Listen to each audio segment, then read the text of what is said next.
வணக்கம். எல்லோருக்கும் கனடா வணக்கம். மீண்டும் உங்கள் எல்லோரையும் சந்திப்பதில் நான் பெரு மகிழ்ச்சி அடைகின்றேன். இது ஆர் மோகன். கவிதை சொல்லும் கதையூடாக ஓர் சிறு கதை. ஆக்கம் பெரியம்மான ரசிகை. எங்களூர் திருமண வீடு. நான் மாலதி. நான் வெளிநாடு ஒன்றில் குடும்பத்தோடு வசித்து வருகிறேன். எல்லோருக்கும் தெரியும், வெளிநாடுகளில் நடக்கும் திருமணங்கள் எப்படி நடைபெறுகின்றது என்று உங்கள் எல்லோருக்கும் தெரிந்ததுதான். ஒரு நாள் என் நண்பியின் மகளின் திருமண வீட்டிற்கு நான் சென்றிருந்தேன். அங்கு பார்த்த ஒவ்வொரு சம்பவங்களும் என் மனதில் ஒரு விதமான கேள்வியாக இருந்தது. ஜனங்கள் வந்தனர், பின்னர் மாப்பிள்ளை வந்தார், பின்பு பெண்ணை அழைத்து வந்தார்கள். எல்லாம் வேகமாக முடிந்தது. இரு வீட்டாரும் ஒன்றும் அவர்கள் செய்ய தேவையில்லை. எல்லாம் காசு கொடுத்தால் போதும், எல்லாமே நடந்து முடியும். ஆனால் அதில் எந்த விதமான மனநிறைவு, சந்தோஷமும் இல்லை.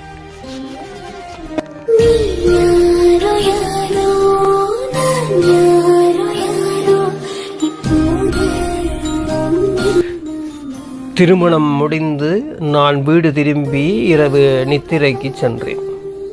என் நினைவுகள் 40-45 வருடங்களுக்கு முன்னதாக சென்றது. எனது அக்காவின் திருமண நாட்களை நினைத்து பார்த்தேன்.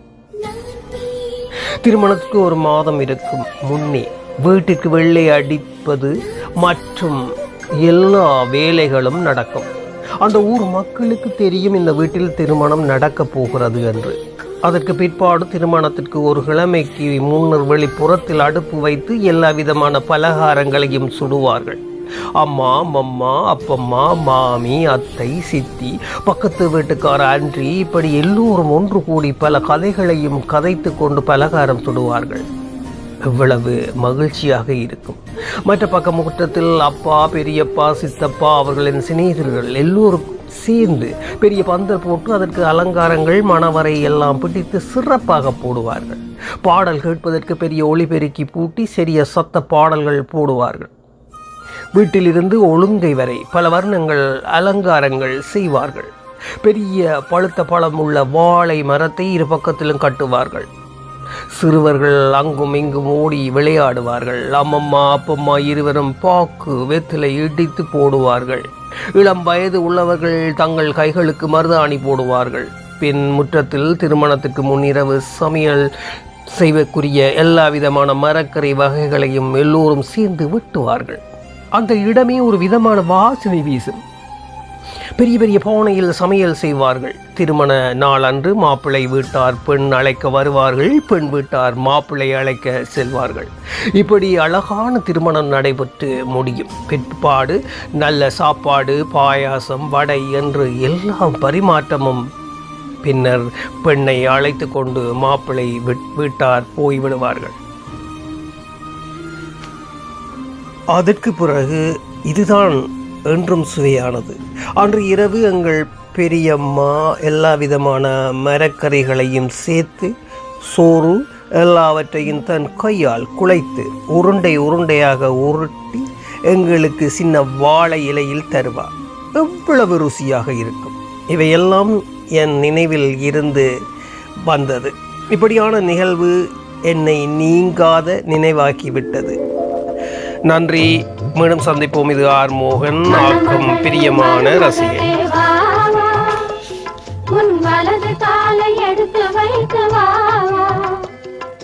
குணம் இருக்கும் குலமகளே வா வா, தமிழ் கோவில் வாசல் திறந்து வைத்தோம் வா வா. மணமகளே மருமகளே வா வா, உன் வலது காலை எடுத்து வைத்து வா வா. குணம் இருக்கும் குலமகளே வா வா, தமிழ் கோவில் வாசல் திறந்து வைத்தோம்.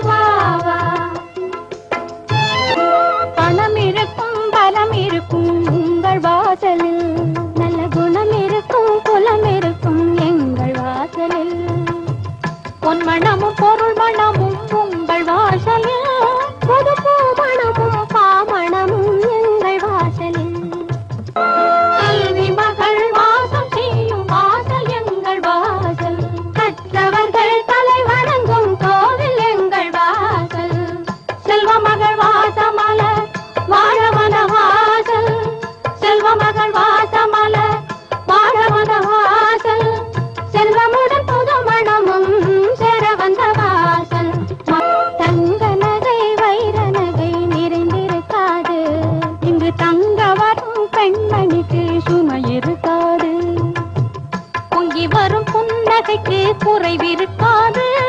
அது பொழுதெல்லாம் பார்த்திருந்தால் பசி எடுக்காது. மணமகளே மருமகளே